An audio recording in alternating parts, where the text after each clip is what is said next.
जाएगा बड़े वाले पाथ में से छोटे वाले पाथ को सबट्रैक्ट करो, S2P माइनस S1P। अब ये जो S2P माइनस S1P है बच्चों, ये हमें कैलकुलेट करना है।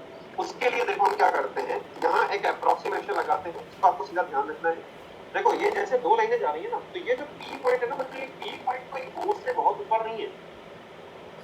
जो फ्रिंज अपनी बनती है ना, ये जो फ्रिंज बनती है जैसे CPF है, ये पहली डार्क यार अपने समझने के लिए इतना दूर बना रखा है इसको, ये MM के ऑर्डर में होती है बच्चों, प्रूव कर रही है। ये जो फ्रिंज होती है ये CVF से बहुत ऊपर नहीं होती है, ये CVF से जस्ट 1 mm ऊपर होती है या 2 mm ऊपर होती है, इस तरह से MM में ऊपर होती है।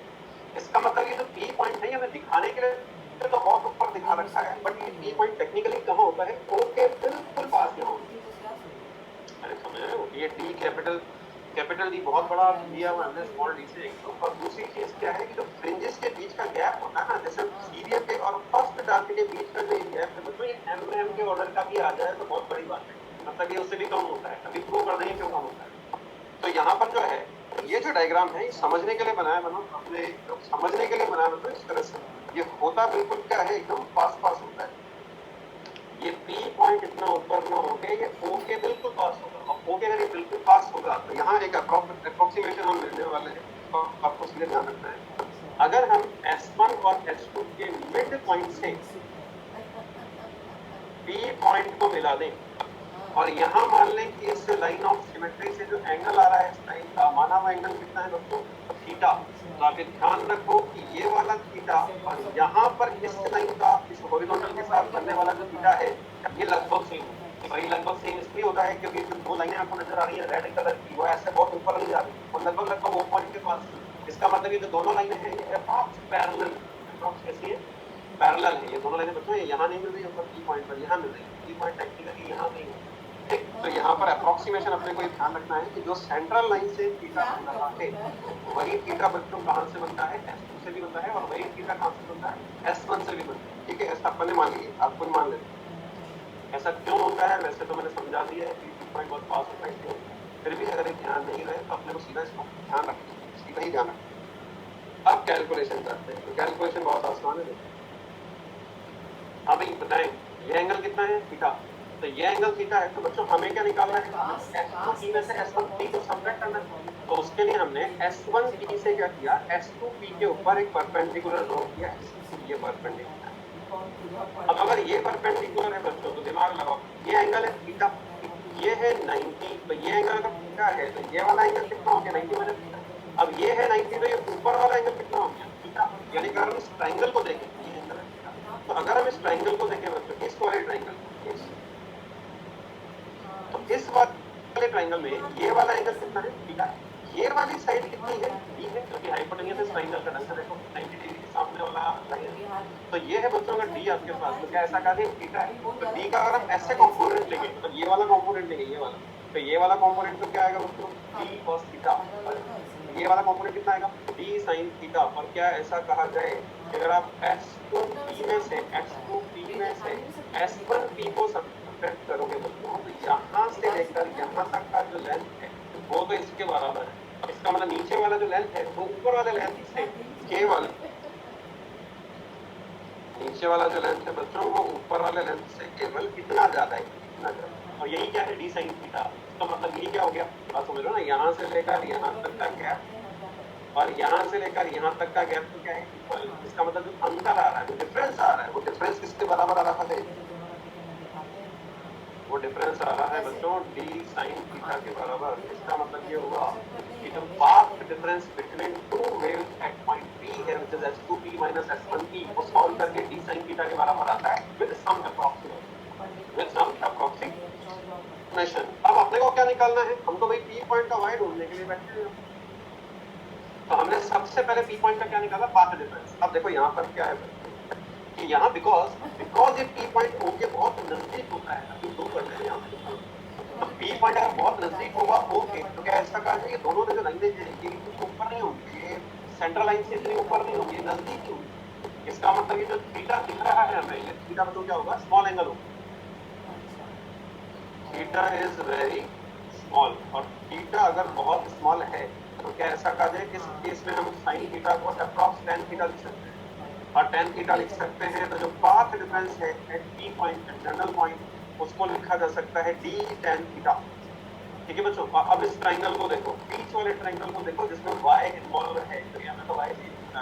तो ये जो ट्राइंगल है, बीच वाला ट्राइंगल, ग्रीन वाला ट्राइंगल जो है,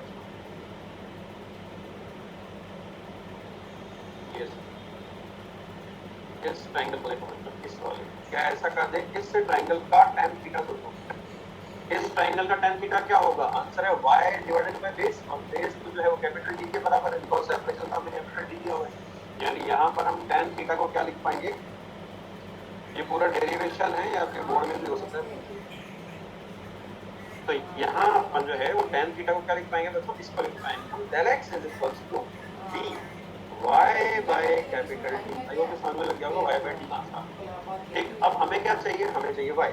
y निकालो, क्रॉस मल्टीप्लाई कर लो तो क्या आ जाएगा? del x d by d। बच्चों इस फॉर्मूले को ध्यान रखना, इससे आपके बहुत सारे क्वेश्चन सॉल्व होंगे।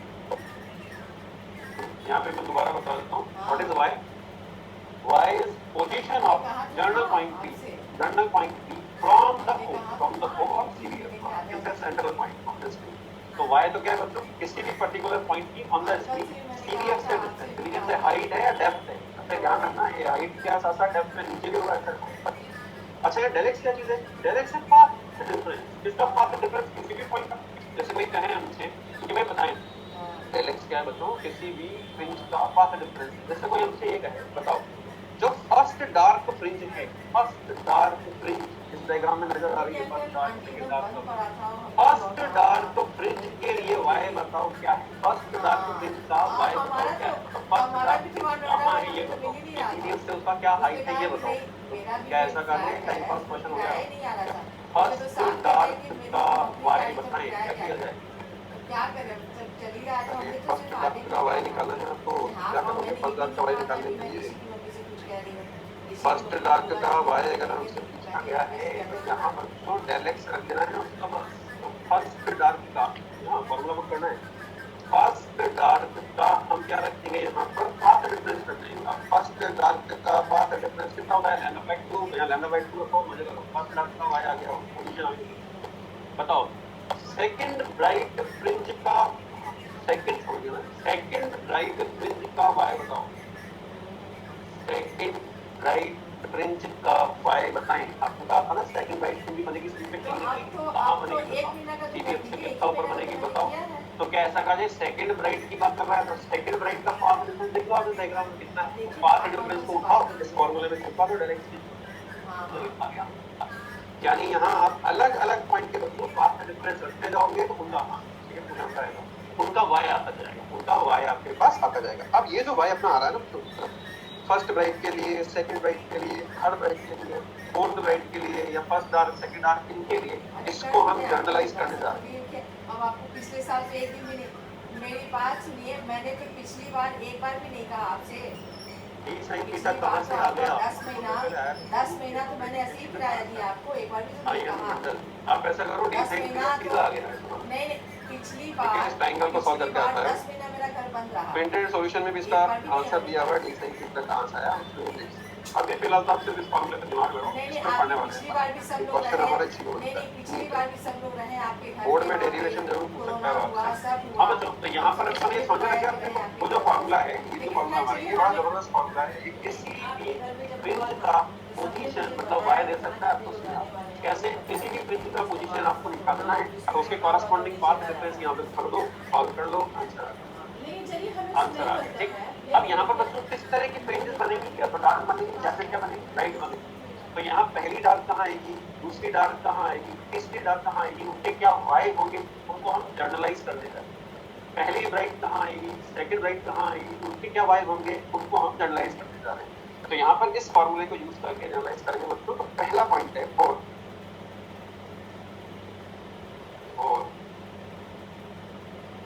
Bright fringes. ब्राइट फ्रिंजेस, आप बच्चों बताएं ब्राइट फ्रिंजेस के लिए पाथ डिफरेंस क्या होना चाहिए? आंसर है n लैम्डा होना चाहिए। n लैम्डा होता है ब्राइट फ्रिंज के लिए, ब्राइट की मतलब सी। तो n लैम्डा ब्राइट फ्रिंज के लिए पाथ डिफरेंस होना चाहिए बच्चों। जहां n क्या होना चाहिए? आंसर है 0 1 2 3 4, कुछ भी होना चाहिए। ठीक, अब आप सीधे सीधे ऐसे ध्यान रखो कि अगर आपसे कोई पूछ ले उठा के कि बताएं ब्राइट फ्रिंजेस के लिए y क्या है, तो ब्राइट फ्रिंजेस का पाथ डिफरेंस n लैम्डा रखेंगे, d बाय d रखेंगे, और अब सीधे ध्यान रखो बच्चों, जैसे कोई हमसे पूछे फर्स्ट ब्राइट फ्रिंज का y बताओ, तो आपको n बराबर 1 रखना है। सेकंड ब्राइट फ्रिंज का y बताओ, n बराबर 2 रख देना है। इसका मतलब ये हुआ कि जो n बराबर 0 1 2 3 4 नजर आ रहे हैं, यही ऑर्डर ऑफ ब्राइट फ्रिंजेस है, ऑर्डर ऑफ ब्राइट फ्रिंजेस हैं। जैसे 0 0 अगर आप रखते हो इसमें, सोचो भाई यहाँ n की जगह 0 रख दिया, इसमें n बराबर 0 रख दिया, तो y बराबर 0 आ गया। तो उसके बताओ y बराबर 0 का क्या मतलब है? CBF correct. y बराबर 0 का क्या मतलब है बच्चों? CBF मिल गया आपको। y बराबर 0 का मतलब मिड पॉइंट पे खड़े हो गए जाके, मिड पॉइंट पे जो राइट फ्रिंज है उसी का नाम तो CBF है। यानी यहाँ n की वैल्यू रखते जाओ, आपके पास फ्रिंजेस का ऑर्डर आता जाएगा, तो फर्स्ट राइट है, सेकंड राइट है, थर्ड राइट है। तो y बराबर 0 पे मिलेगी CBF। बताओ फर्स्ट राइट कहाँ मिलेगी? आंसर है n बराबर 1 रख दो, फर्स्ट राइट मिलेगी। मतलब जो n है वही ऑर्डर ऑफ राइट फ्रिंज, जैसे फर्स्ट राइट n बराबर 1, सेकंड राइट n बराबर 2। ठीक, हमें बताएं BF और DF का फुल फॉर्म लिख दे अदिति, लिख लो अपनी कॉपी में। BF का मतलब होता है ब्राइट फ्रिंज और DF का मतलब होता है डार्क फ्रिंज। हाँ बच्चों, n बराबर 1, तो n बराबर 1 जो है उस पे y कितना आ रहा है? देखो y आएगा n बराबर 1 रखेंगे लैम्डा d बाय d, ये आ गया लैम्डा d बाय d, ये आ गई हाइट। अच्छा, इसका क्या नाम है? आंसर है फर्स्ट राइट। n बराबर 1 रखा है ना, तो फर्स्ट राइट। n बराबर 2 रख देते हो,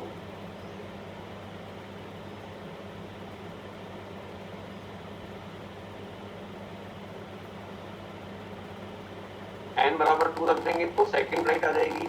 अरे किसका कंपोनेंट, कौन सा कंपोनेंट लिया आपने? क्या पूछते सर, कौन सा कंपोनेंट लिया आपने उस ट्रायंगल में? अभी उस ट्रायंगल को भूल जाओ बेटा, अभी आप इस y के ऊपर फोकस करो, उसको अभी दोबारा सॉल्व कर लेंगे हम, डेरिवेशन को दोबारा से। अभी आप y पे फोकस करो, ये क्वेश्चन अपने y पे आने वाला है, अपने डेरिवेशन को। y क्या चीज है? फ्रिंजेस का पोजीशन है, किसके ऊपर? स्क्रीन के ऊपर। कहां से है? सेंट्रल राइट फ्रिंज से। तो यहाँ first bright, second bright, third bright, इस तरह से बहुत सारी ब्राइट हो सकती है। तो बहुत सारी ब्राइट के लिए सर कैपिटल D क्या है?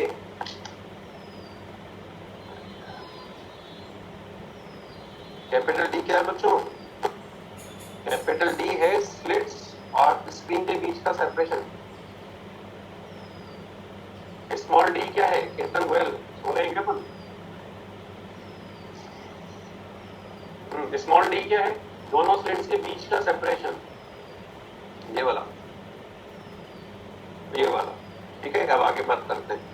हाँ बच्चों, तो ये हमने क्या किया, जो ब्राइट फ्रिंजेस है उसके लिए y को जनरलाइज कर दिया, y को क्या कर दिया? जनरलाइज कर दिया। और ये हमारे पास एक जनरल फॉर्मूला, वैसे आप चाहो तो इसको ध्यान दो, है ना। इसमें n बराबर 1 रखेंगे, फर्स्ट ब्राइट का लोकेशन आ जाएगा। n बराबर 2 रखेंगे, सेकंड ब्राइट का आ जाएगा। n बराबर 3 रखोगे, थर्ड ब्राइट का आ जाएगा। ठीक है, ये फर्स्ट ब्राइट का आ गया। पता है नहीं, सेकंड जो ब्राइट फ्रिंज है, सेकंड ब्राइट फ्रिंज, तो ब्राइट फ्रिंज के लिए वैलिड है वाला ब्राइट। सेकंड ब्राइट फ्रिंज का हाइट बताओ सीरियस में, हाइट या डेप्थ की बात नीचे बनेगा। हम ये बताएं सेकंड का क्या आएगा? यहाँ n बराबर 2 रखेंगे, तो n इक्वल्स टू 2 रखेंगे, तो y का वैल्यू क्या आ जाएगा बच्चों? यहाँ n बराबर 2 रखो, लैम्डा d बाय d। ठीक है, ये है सेकंड ब्राइट। अब यहां से एक कंक्लूजन निकलता है, पूछे आप पेपर में। देखो पहली ब्राइट कहां बन रही है? लैम्डा d बाय d पे बन रही है। दूसरी ब्राइट कहां बन रही है? 2 लैम्डा d बाय d पे बन रही है। थर्ड ब्राइट कहां बनेगी?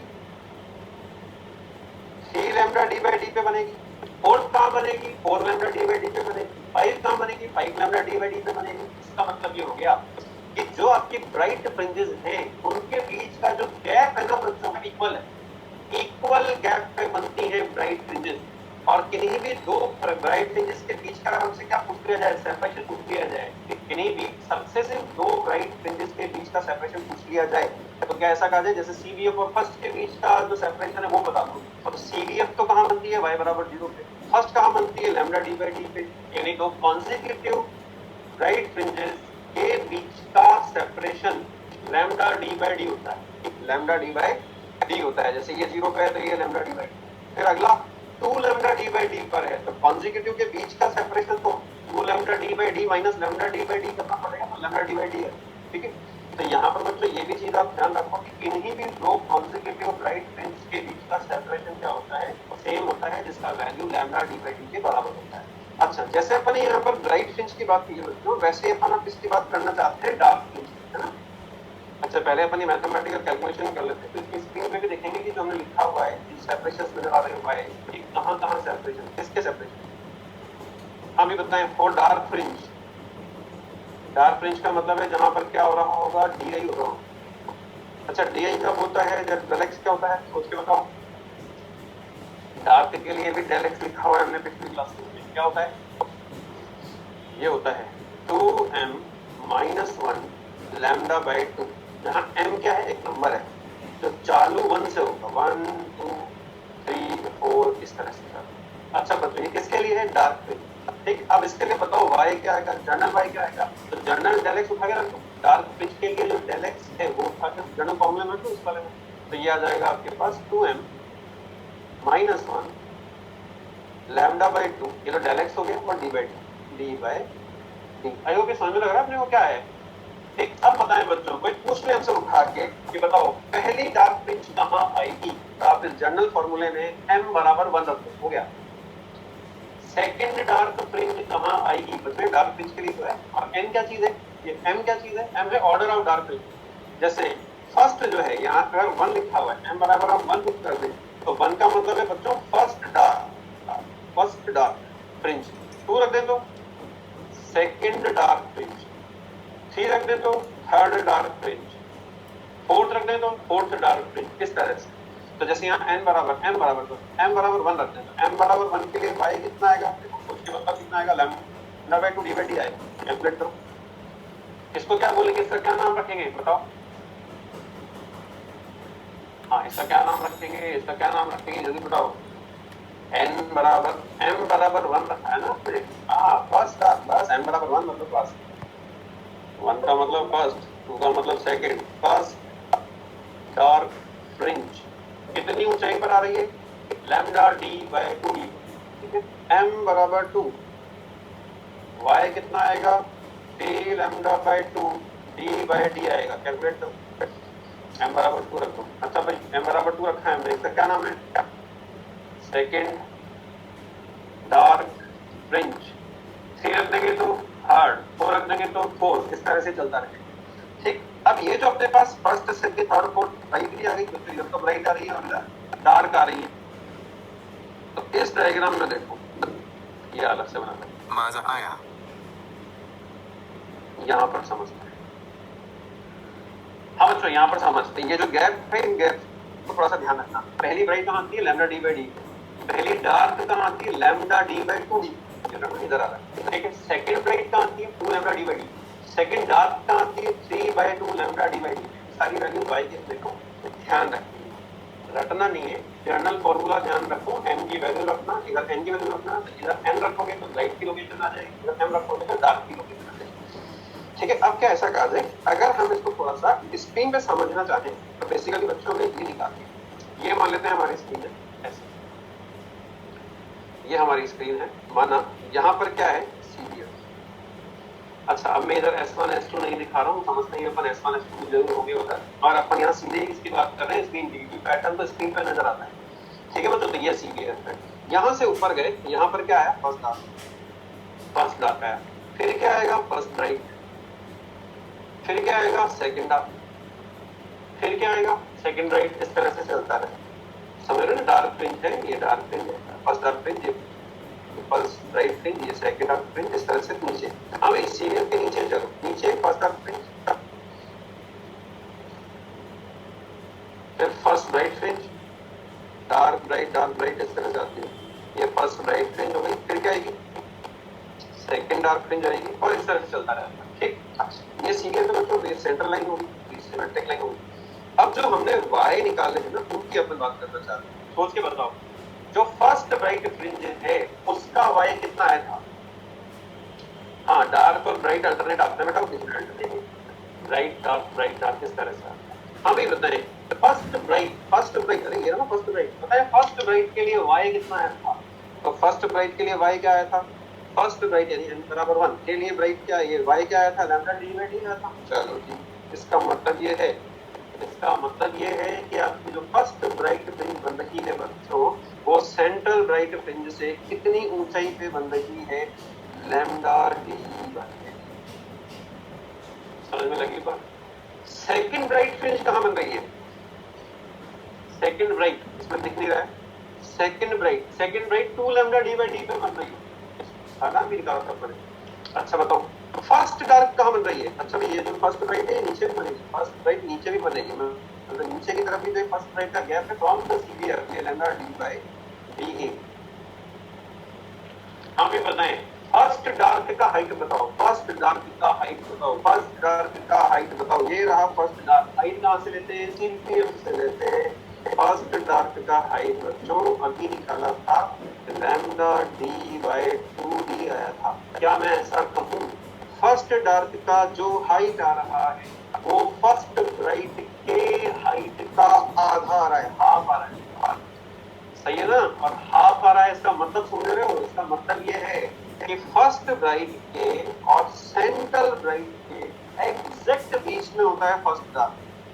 अरे हाफ आ रहा है ना बेटा, वो हाफ आ रहा है इसका मतलब क्या हुआ, सीधे सीधे ऐसे बोल सकते हो दो ब्राइट के बिल्कुल बीच में आता है डार्क, दो ब्राइट्स के बिल्कुल, हाँ ये भी कह सकते हैं, ठीक है, दो ब्राइट्स के बिल्कुल क्या आता है, बीच में आता है डार्क, या ये भी कह सकते हैं कि दो डार्क के बिल्कुल बीच में आता है ब्राइट, यानी ऐसे चलते हैं bright dark bright dark bright dark bright dark, और ये सब एक दूसरे के साथ इक्वल गैप है, दो ब्राइट के बीच में एक डार्क आएगा, फिर दो ब्राइट के बीच में एक डार्क आएगा, इसी तरह से दो डार्क के बीच में एक ब्राइट आएगा। बात समझ में लग रही है, एग्जैक्ट बीच में आते हैं, ठीक है।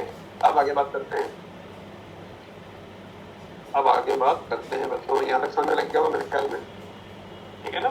तो ये सब पोजीशन, ये सब हमने वाई निकाल दिए।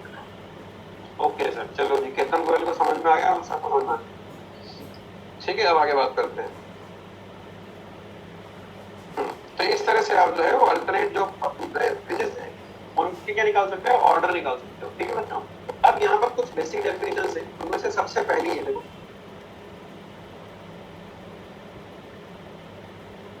फ्रिंज विड्थ, ये लिखा हुआ यहाँ पर है, और डिस्कशन अपन इसका आगे करते हैं। हाँ बच्चों, फ्रिंज विड्थ का क्या मतलब होता है, देखो फ्रिंज विड्थ, तो फ्रिंज विड्थ का मतलब होता है, फ्रिंज विड्थ का मतलब होता है बच्चों दो कॉन्सेक्यूटिव जो ब्राइट फ्रिंजेस हैं या जो दो कॉन्सेक्यूटिव डार्क फ्रिंजेस हैं उनके बीच का सेपरेशन। फ्रिंज विड्थ का मतलब होता है एक फ्रिंज का सेपरेशन, एक फ्रिंज का चौड़ाई। तो फ्रिंज विड्थ का मतलब होता है एक ब्राइट से जस्ट अगले ब्राइट के बीच की दूरी, या एक डार्क से जस्ट अगले डार्क के बीच की दूरी। अब इस डायग्राम में देख के बताओ आप लोग, किन्हीं भी दो ब्राइट के बीच की दूरी निकाल दो। हाँ भाई बताओ, किन्हीं भी दो कॉन्सेक्यूटिव जो ब्राइट हैं उनके बीच की दूरी बताओ, दो के बीच की दूरी बताओ।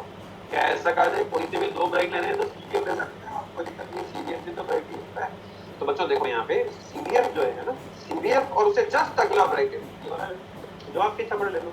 इन दोनों के बीच का गैप बताओ कितना है, तो इन दोनों के बीच का गैप कितना है, लैम्डा डी बाई डी। तो बच्चों फ्रिंज विड्थ जो होता है उसकी वैल्यू आती है, फ्रिंज विड्थ की वैल्यू आती है lambda D by lambda D by D, ठीक है। फ्रिंज विड्थ का मतलब lambda D by D. Copy में लिखो, ये सब वैसे मॉड्यूल में लिखा हुआ है, फिर भी आप कॉपी लिखो। देखो फ्रिंज विड्थ को इन जनरल थीटा से लिखा है, और एंगुलर फ्रिंज विड्थ को बच्चों इन जनरल थीटा से लिखा है, ठीक है। तो फ्रिंज विड्थ को इन जनरल बीटा से लिखते हैं, तो बीटा और फ्रिंज विड्थ एक ही बात है। हाँ बच्चों, फ्रिंज विड्थ की क्या डेफिनेशन है, तो दूसरे बोर्ड वगैरह में what is fringe width? It is distance between two successive bright fringe or dark fringe. It is distance between or separation between two consecutive or successive dark fringe or bright fringe.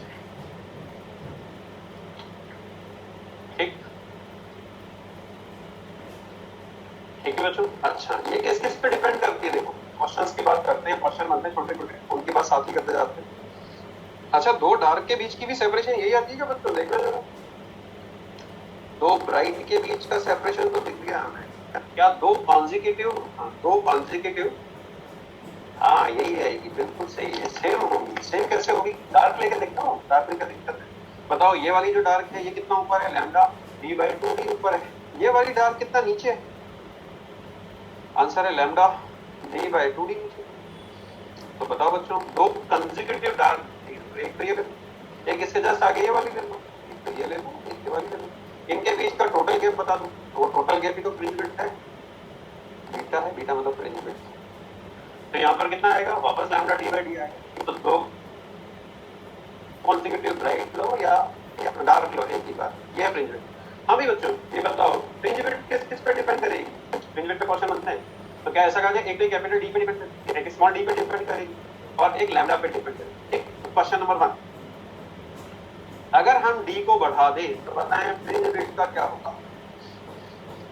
D को बढ़ा दें मतलब बाकी सब constant है, केवल D को बढ़ा दें, ऐसा कहेगा डी को डबल कर दिया तो बताओ फ्रिंज विड्थ का क्या होगा?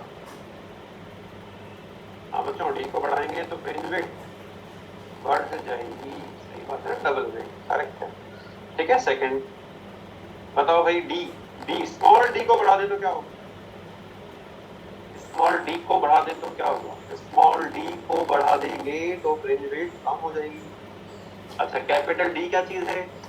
कैपिटल डी क्या चीज है? स्लिट्स और स्क्रीन के बीच का सेपरेशन। ये स्क्रीन, ये स्लिट्स, S1 स्क्रीन के बीच का सेपरेशन मतलब कैपिटल डी। तो कैपिटल डी को अगर आप बढ़ा दोगे तो फ्रिंज विड्थ बढ़ जाएगी।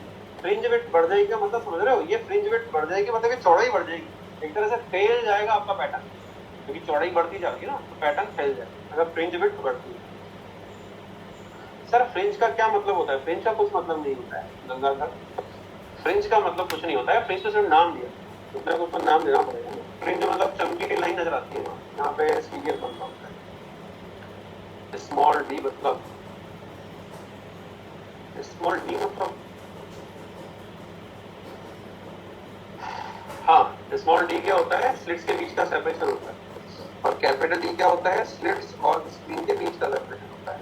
चलो भाई बताओ, ये दो के समझ में आ गया अपने को? कैपिटल डी बढ़ाएंगे तो क्या होगा, स्मॉल डी बढ़ाएंगे तो क्या होगा? ठीक, थर्ड क्वेश्चन जो कि अच्छा क्वेश्चन है। अब बच्चों तीसरा फैक्टर कौन सा है इसके अंदर? लैम्डा। तीसरा फैक्टर कौन सा है? लैम्डा। तीसरा फैक्टर कौन सा है? लैम्डा। अब लैम्डा को चेंज किया जा सकता है, ऐसे कहेगा कि पहले मान लो एक्सपेरिमेंट में रेड कलर को यूज कर रहे थे, अब मान लो उसकी जगह ग्रीन कलर को यूज कर रहे हैं, तो बताओ फ्रिंज विड्थ का क्या होगा? बताओ।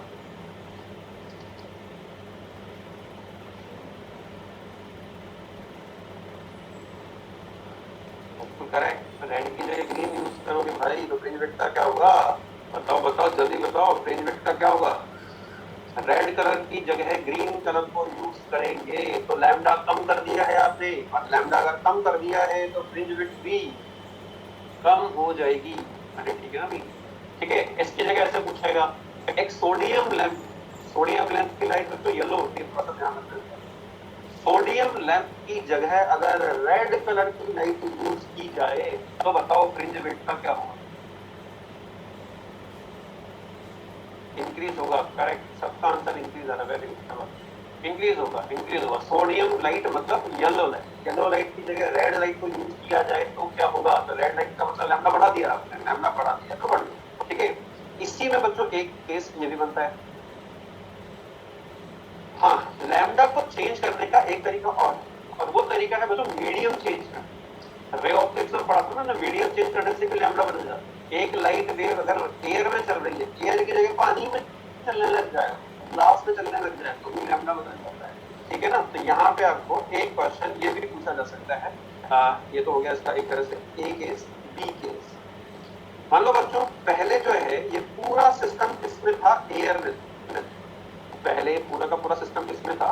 पहले ये पूरा का पूरा सिस्टम किसमें था? एयर में था। ठीक है, एयर में जो वेवलेंथ ऑफ द लाइट है जो यूज की जा रही है माना वो लैम्डा नॉट। ठीक है, तो एयर में बताओ फ्रिंज विड्थ कितनी है? ये सेपरेशन डी दिया हुआ है, स्लिट्स के बीच का सेपरेशन स्मॉल डी दिया हुआ है। तो बताएं यहाँ पर फ्रिंज विड्थ क्या आएगा? आंसर है lambda not D by D. Lambda D by D तो होता है। What is lambda nought? Lambda nought is wavelength in air. Question simple सा है। तो पहले YTSC एक्सपेरिमेंट को हवा में परफॉर्म किया जा रहा था, मतलब यहाँ पर एयर था बीच में, यहाँ पर एयर था, और जब एयर था तो फ्रिंज विड्थ कितना था बच्चों? Lambda not D by D. सोचो अगर हम इस पूरे एपरेटस को उठाएं और उठा के पानी में रखें और अब इस एक्सपेरिमेंट को परफॉर्म किया जाए तो अगर आप इस पूरे सिस्टम को उठा के पानी में रख दें, वाटर में डुबो दें इसको एक तरह से, और वहां इस एक्सपेरिमेंट को परफॉर्म किया जाए इनसाइड वाटर, तो क्या ऐसा कहा जाए वाटर के अंदर अगर आप पानी भर दिए पानी वाटर। हाँ बच्चों, तो यहाँ बताओ फ्रिंज वेट का क्या होगा, पढ़ेगी अपन क्या ऐसा कहा जाए, यहाँ जो फ्रिंज वेट होगी ना बच्चों डी डैश, वो होगी lambda in water D by D, क्योंकि डी बाई डी का तो कुछ बिगड़ना नहीं, कैपिटल डी और डी होते हैं, मगर लैम्डा चेंज हो जाएगा, आंसर है कम होगी, बिल्कुल करेक्ट आंसर है, बहुत लोगों ने आंसर दिया डिग्री, सीधा सा आंसर है कम होगी, सभी का डिग्री आ रहा है, बहुत बढ़िया, बहुत बढ़िया, डिग्रीज ही आएगा, सबका डिग्रीज आ रहा है, एक भी नहीं, कईयों ने नहीं लिखा है कोई बात, हम एक समझो कैसे आएगा, यहाँ पर लैम्डा डिग्री हो जाएगा या इंक्रीज हो जाएगा, ये हम पढ़ चुके हैं, रे ऑप्टिक्स में भी हमने पढ़ा है, आप तो सीधे ध्यान रखो, रे ऑप्टिक्स का जो फॉर्मूला है वो घर पे जाके आप देख सकते हो, यहाँ सीधे ध्यान रखो, लैम्डा जो होगा ना बच्चों वाटर में, वो lambda air divided by mu water के बराबर, ठीक है ना, ये फॉर्मूला अपने रे ऑप्टिक्स में प्रूव किया, तो यूज किया यहाँ पे। अच्छा म्यू क्या होता है, ग्रेटर देन 1 होता है, जैसे म्यू बराबर 2 मान लो समझने के लिए, किसी मीडियम के लिए 2 है, तो जो लैम्डा वाटर होगा बच्चों तो एयर का हाफ हो गया, और लैम्डा अगर हाफ हो गया तो फ्रिंज विड्थ भी हाफ हो जाएगी, यानी फ्रिंज विड्थ क्या हो जाएगी, हाँ बिल्कुल सही बात है, फ्रिंज विड्थ वहां पर क्या हो जाएगी, कम हो जाएगी। तो ये दो केस पॉसिबल थे, लैम्डा के ऊपर डिपेंडेंसी के दो केस पॉसिबल है, ये तो बहुत सिंपल क्वेश्चन है, ग्रीन को रेड कर देंगे तो समझ में आ रहा है हमारे। सेकंड क्वेश्चन अच्छा है, डीपार्ट करके मैंने लिया इसको, तो ये आप थोड़ा सा ध्यान रखें, ठीक है, यहाँ पे आप चाहो तो लिख दे सकते हैं if change the medium, change the medium, lambda change होगा और लैम्डा चेंज होने से फ्रिंज विड्थ चेंज, ठीक है। अच्छा बच्चों अगला केस है, अगला पॉइंट है एंगुलर फ्रिंज विड्थ, ये क्या चीज है, एंगुलर फ्रिंज विड्थ, इसको थीटा से लिखते हैं एंगुलर फ्रिंज विड्थ, तो ये तो बच्चों हमारी फ्रिंज विड्थ